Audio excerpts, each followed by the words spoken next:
This podcast explores the spiritual and metaphysical world through the experiences and opinions of the host and those interviewed, and therefore should not necessarily be seen as direct endorsement or personal advice to our listeners. We encourage you to use your own discretion, judgment, and intuition regarding anything you learn of through this show.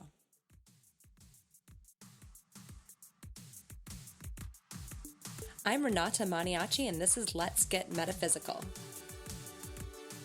In this episode, Ren interviews healer and activist Richael Faithful. Richael Faithful is a multidisciplinary folk healing artist and healing justice practitioner rooted in the African diasporic tradition of conjure. They were born in Washington, D.C. and raised in Virginia, with a strong affinity to their southern family line in Georgia, Alabama, and Texas.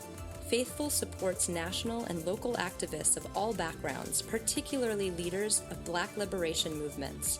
They are known for creating spaces to help activists identify and process trauma and invest into healing justice frameworks.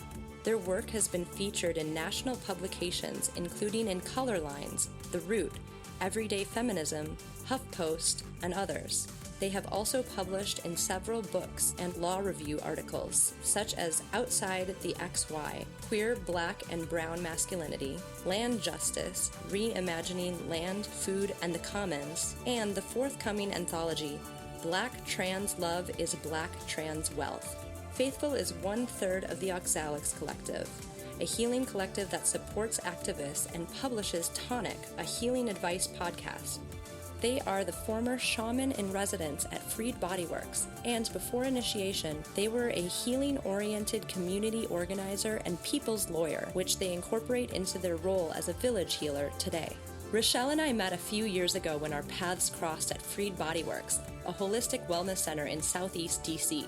At that time, we authored an article together for the Pathways magazine about the next generation of healers being brought up. I've been so looking forward to interviewing Richael and sharing their unique take on their work and shamanic tradition. So, are you ready? Then let's get meta. We're here today with Richael Faithful. Welcome, Richael. Hey, glad to be here. Richael and I met several years ago through working at Freed Bodyworks. They have many talents, and today we are here to talk primarily about shamanism, but we may get into some other amazing things that Richael is involved with as well. So Richael, I always ask folks at the beginning of the interview to please tell us an experience that you've had that you may consider metaphysical in nature. The memory that comes to mind was during my shamanic foundations training. That was a number of years ago now. We were about 1/3 of the way through the course, which was like 9 months of birthing ourselves through this process. And this particular course, I was paired up with a person I'd never been paired before. And I was in an apprenticeship of about 10 people. And this person was a very gifted medium, like channeler, more of a clairaudient channeler. And we had been paired before, and our work this time was around doing life purpose drum work together. So we had learned a particular technique to use the drum and be able to channel, in whichever ways we channel, guidance to our partner. So we were tasked with doing that at this farm where we were doing the training, and we went into the woods, into a corner. And as soon as we got out, I was feeling a lot of energetic presence. And at this point, I was aware about my own experience with energetics. I also had some training and some energy healing already as I was entering into this shamanic path and folk healing path.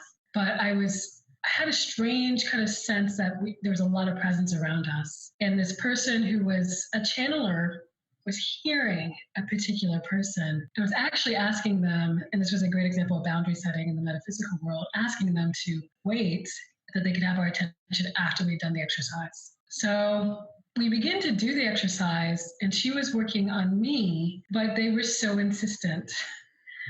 And she couldn't ignore them any longer. And finally, she's like, what's going on? And she learned 2 things. One, the presence that was around was ancestral for me. And she was able to describe for the first time And I guess she must have been clairvoyant as well because she was able to see them. And she was able to describe these ancestors of mine who were African American and who were on horses. And they described themselves as being from North Carolina and being guardians to help explain to me some of this life purpose pieces, big pieces that I had been seeking for the past number of months, but had no idea that I would have such a kind of explicit and direct experience with ancestors to tell me what the deal was. So she spent like an hour channeling for me what essentially the path I am now, which is integrating these roles I have as spirit worker and these roles I have as a healing force in other relationships in the world. They were channeling all that to me at the time and really focusing though on the shamanic piece, which I hadn't entered into yet. And it's one of those things that's just kind of heart blowing. You don't even have words to quite describe it.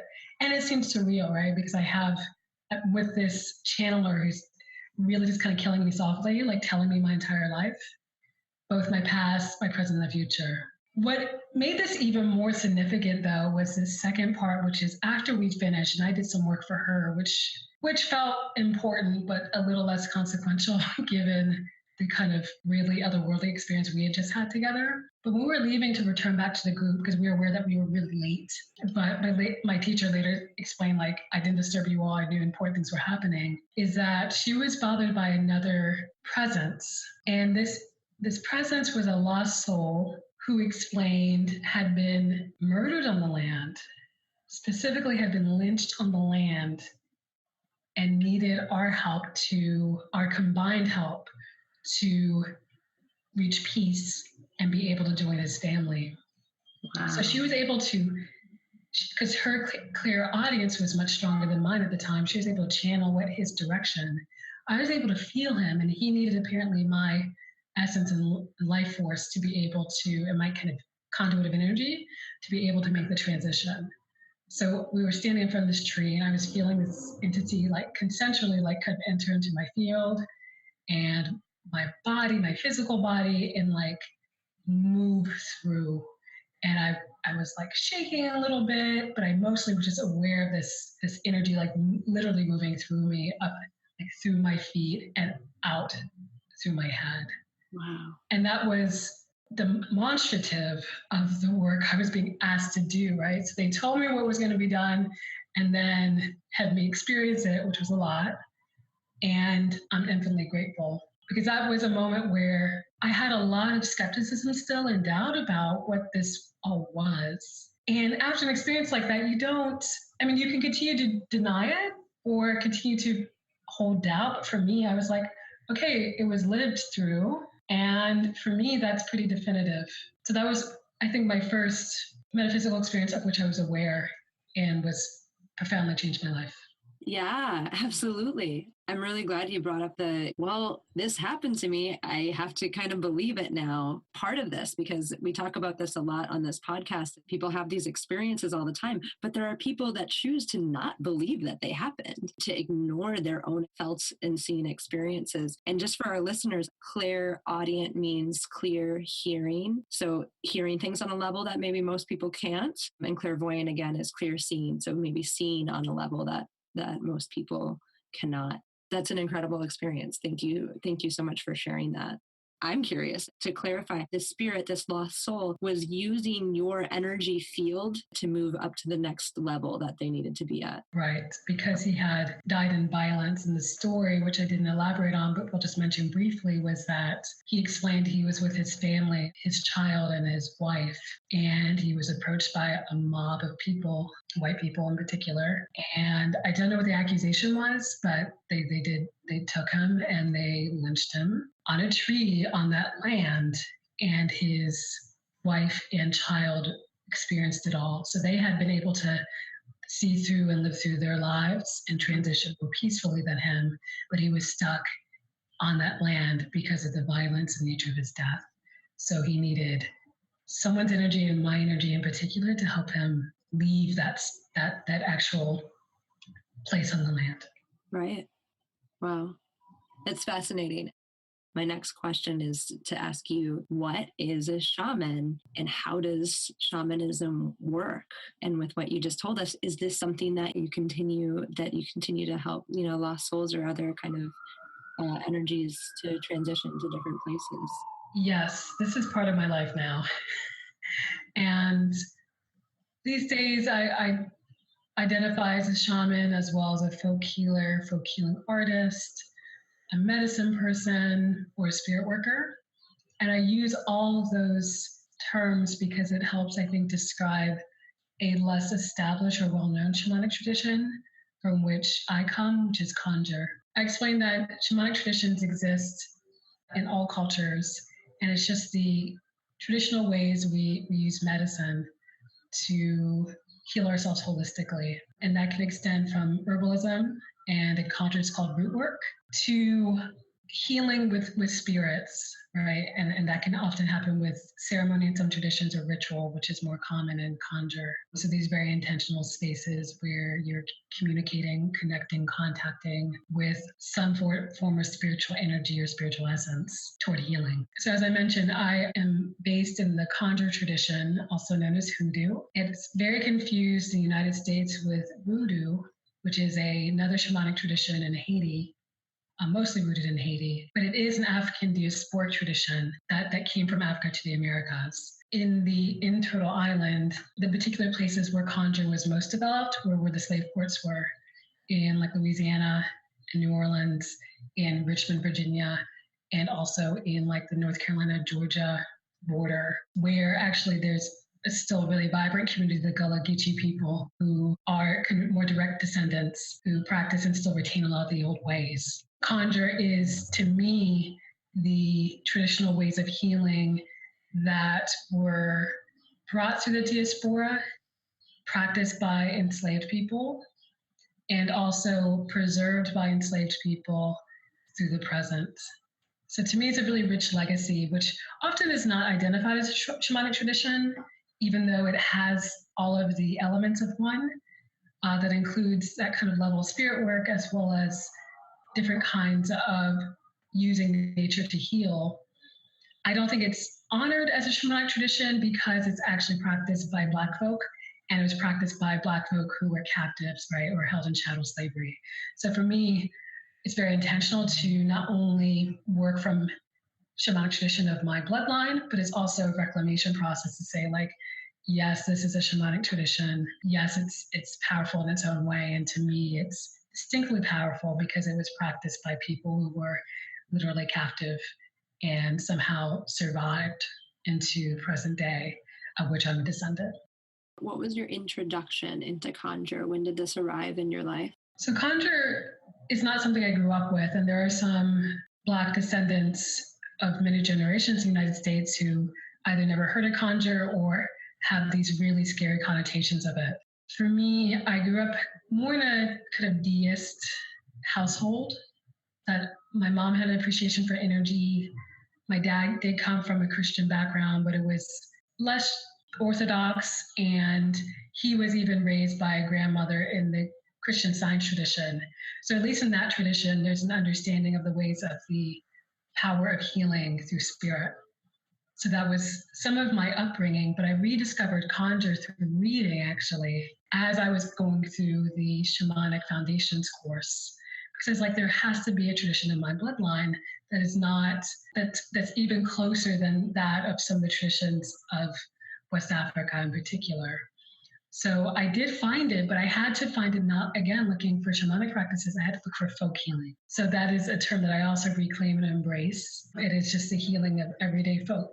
And there's something too about the intentional hiding of this tradition to me, which is both powerful, but also I think we're in a moment where it's important for it to be visible and known, to remove some of the shame of it. But it's one that there's some academic literature on, which is interesting. So there's some scholars like Yvonne Chiru, who's based in Swarthmore, who's like a theologian and also a practitioner who's preserved some of the records they have from the post-Reconstruction era records of interviews with people where conjure was still really present and alive for folks.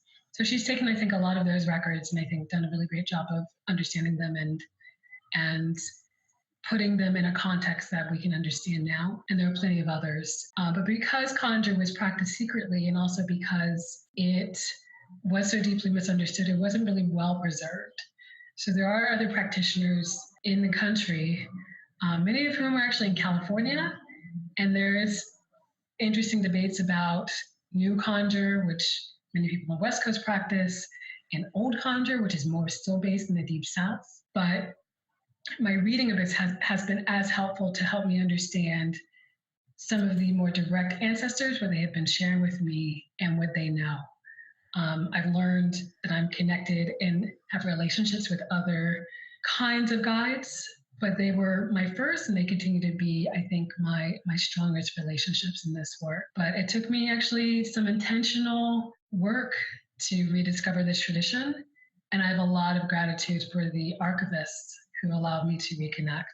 I've known you for a little bit now, and I didn't realize how much work that you had to do to kind of reconnect with this line that you resonate with deeply, and that it was, intentionally kind of hidden from view. How have you seen that your flavor of folk healing and shamanism and conjure, how have you seen that be helpful for folks and for whom? I feel like I have the privilege of helping a lot of intersections of people, and I feel like my role will continue to always be evolving in terms of who and how. It's a process that both allows me to have, I think, a sense of perspective shamanically, which is really important. So because conjure was developed by enslaved Africans who were on this territory, it is a very eclectic tradition.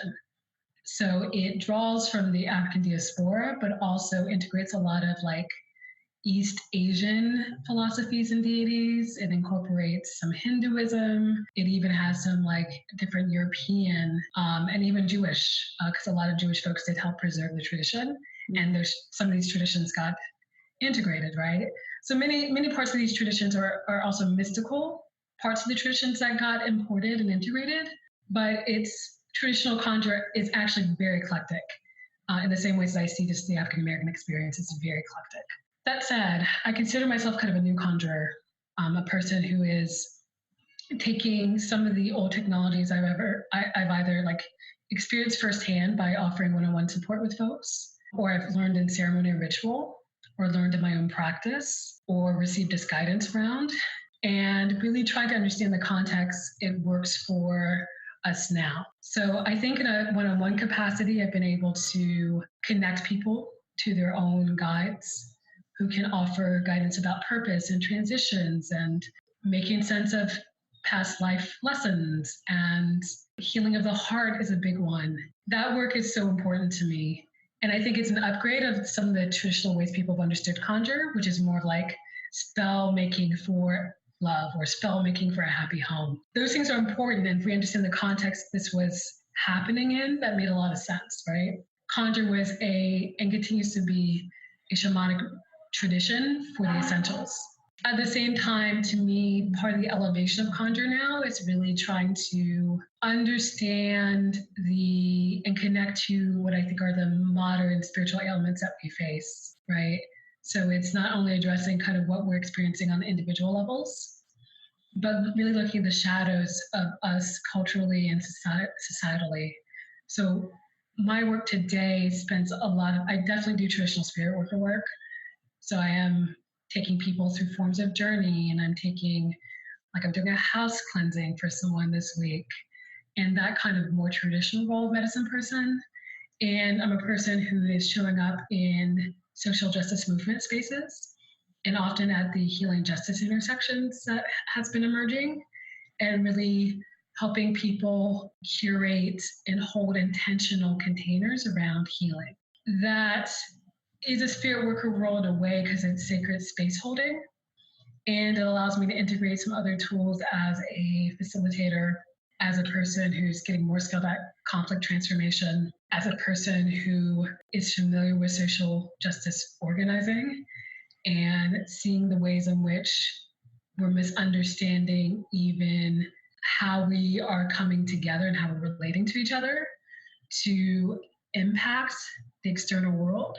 So helping us just build relationships better, as well as like even kind of our understanding of our work.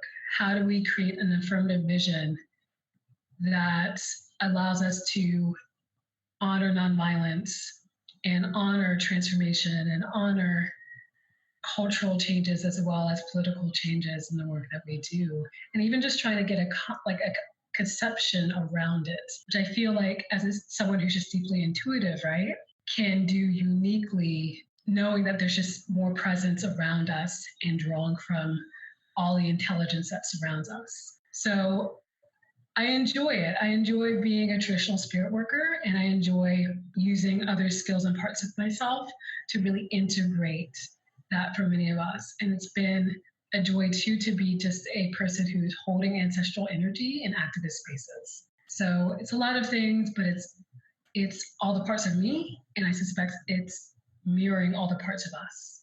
It's an incredibly unique way of sharing your gifts that you're doing that seems like very authentic and like tailor-made for you. I know several folks who are in shamanic traditions, and traditionally I hear them working with folks one-on-one, as you do, or in a sense of maybe a plant medicine sense where a shaman leads a group maybe through a journey of some sort. But this way that you're talking about, that how you're using your gifts to help, like you said, various intersections of folks in workspaces and in activist spaces is something that I haven't heard of before, knowing that you have been doing this for the community here in Washington, D.C. and the surrounding areas. And I think it's completely genius, frankly, and also needed. And I'm wondering, I don't know if you can answer this, but I'm generally wondering if any other practitioners, energy workers, shamanic workers are using their talents in such a way in a more public sphere, and using their talents and their magic to help people in these different intersections in the discourse of what's going on in our country right now. Have you heard of anybody else doing kind of what you're doing? And actually, I would also love for you to go in just a little bit to tell our listeners kind of what other things you're working in right now. I know you have a podcast as well and work with a group collective. So I'm interested in that. Thank you. I always assume that there are others like me. So, but it is a matter of being in relationship with them and knowing who they are. So I am increasingly meeting people who are asking that question, and I'm probably more the beginning stages of that integration, because they might be, say, like social workers and therapists in the daytime, and then they've been initiated into a tradition and do that in the nighttime, and they're finding a way to bring everything together. And I have just been, I think, uniquely positioned and privileged to be able to do that. And it's been a process, as you've seen. It's been like a 2-year process to figure out, like, okay, I have like a strong enough foundation and set of skills as a spirit worker that I can integrate it, but I did have to spend that time and study, right? And continue to study and learn. As we all do. Right? To find the next paths in our way, yeah. Right, but I think there's something to the idea of being in some form of mastery or at a certain level before you actually begin to really play with it. And what's been unique about conjure, and I think maybe unlike some other traditions, is that because there's so little documented to draw on, there's been a lot of, like I said, kind of birthing and creating through guidance with myself and other peers. So I'm grateful that my role is to be more integrated, and that's part of my own medicine to share. And I know there must be others. And right now, I think I'm happy to share about some other aspects of work.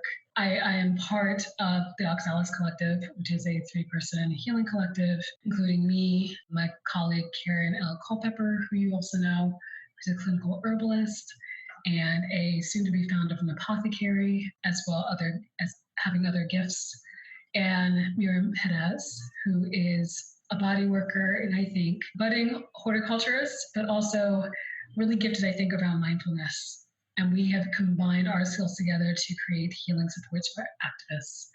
And that's looked like webinars, and it's also helped. It's been retreat spaces, but also we serve like kind of as I think we do a good job of helping activist groups identify where their imbalances are in terms of wellness that can intersect with organizational and structural issues and allow pathways for them, right, to really navigate them and understand how to create a culture of wellness. Because that's our goal, right? Like, I am not that interested in coming into a conflict transformation process to just resolve the conflict, right? The goal really is to move toward an affirmative culture that supports and sustains us differently, and often requires a reimagining that can be like a doula process. So a lot of my work these days is centering more around these conflict transformation processes. I'm being called in quite a bit in DC to do that, and I'm glad to, and I'm learning a lot. And it's calling on my other skills as well as a facilitator to do that. And like I said, there's always a spirit worker element for me around that, because we're creating sacred space to resolve these relationships that have been strained or hurt or broken in some cases. And I think the edge of my work, some of my kind of one-on-one support that I offered is happening through our podcast, Tonic, a healing advice podcast with Karen and Perez. So I've been enjoying like learning how to support someone offline and then bring the medicine online to be broadcast to others. And the other edge of my work is around, I've evolved from thinking about healing, even in a group sense, to what I call healing creation, which is creating a healing experience for folks. So it's much more experientially based. And even from there, I'm evolving to thinking about what it means to become a village healer. So that means taking residence within an organization to really do these different levels of healing, right? Helping people individually, even with like wellness planning, to helping the group through communication or conflict transformation, and then helping them structurally to really understand what they can put into place to allow them to be the way they want to be with one another. So I'm experimenting with that. And on a more individual level, what it looks like to be a village healer, where I can dissolve the transaction economies that we have and allow people to do more of a kind of a tithing support system for me to be available for them month to month. So I think I'm going to begin experimenting with that soon. So that's accessible for people, but also allows me to do the work.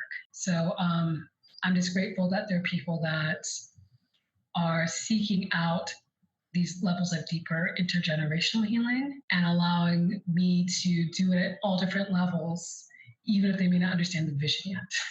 But that's the edge of my work. Another exciting area of work for me, in addition to conflict transformation, has been supporting white identified folks in their healing so that they can not only be more whole themselves, but also be in better solidarity with others, particularly movements for Black liberation. So I experimented by starting an online experience called Human Ecology of Racism, called HER. I know, Randy, you're a part of it, which is awesome. And it's been a real beautiful learning for all of us, I think, around how we can really get to like really anti-racism 5.0, which is really understanding a theory of change around the disconnection and loss actually that a lot of white folks have experienced in their identity and placemaking, allowing them to reconnect. Also, right, like the incentive to buy into toxic white culture, right? Elements of whiteness that are toxic. So what we're creating here is like a very intentional process to think about that theory of change, look at what we're relearning, getting into our shadows. We're moving on to the second half of the course that really looks at what does embodiment and presence look like? What are the ways of culture that actually serve our interbeing? And how we can really incorporate that into our lives very deeply, like at heart and soul levels. So that's a journey that I've been enlivened by. It's work that I feel like I'm able to do, and it's of service for all of us. And I invite folks who are interested in the course to check it out. And they can do that and look at my other work on my website, which is my name, RichelleFaithful.com. I keep that pretty updated. The edge work that I mentioned, I haven't put up yet, but HER is there, Human Ecology, Racism, and Healing Curation is there. I really appreciate the way that you've been setting up how you can work with people and the ways that people can support you. Like what you were saying about tithing, it's something that I've been thinking about a lot, and something that I haven't seen before. I've really watched you over the last couple of years figure out how folks from different backgrounds can access your support and your gifts. And it's really been eye-opening. And I think that a lot of the things that you're doing are revolutionary and the way of the future in terms of how you're sharing your gifts. Is there anything else that is coming up right now for you that you'd like to share? I don't think so. I think that's a good introduction for folks. Thank you for the opportunity. Yeah. Richael, thank you so much for making the time to meet with me today. I really appreciate the work that you do, and I appreciate how you were able to share it with us today. Truly a pleasure, and congratulations on your new podcast. Thank you. Appreciate it. I'm so inspired by the way Richael blends their tradition with modern day activism and social justice. It was a pleasure hearing about the exciting ways Richael and their colleagues are reaching out to people. We hope you enjoyed this episode. For more information about Richael and their work, visit RichelleFaithful.com. In our next episode, Ren interviews hypnotherapist Courtney Starkey. If you're enjoying Let's Get Metaphysical and want to help us keep making new episodes, join us on Patreon at patreon.com/letsgetmeta. This show is entirely listener supported, and we appreciate all the help from our patrons so far as we continue to make our first season of shows. Let's Get Meta is a production of the Hana Healing Arts Network. The show's host is Renata Maniaci. Audio editing and production by Zoe Ravenwood of Hatfish Digital Media. The voice of the credits is me, Aries. Thanks so much for listening. I love Richael. That sounds mostly human. Cool. Convincingly not a robo-droid. I don't know why I get so weird.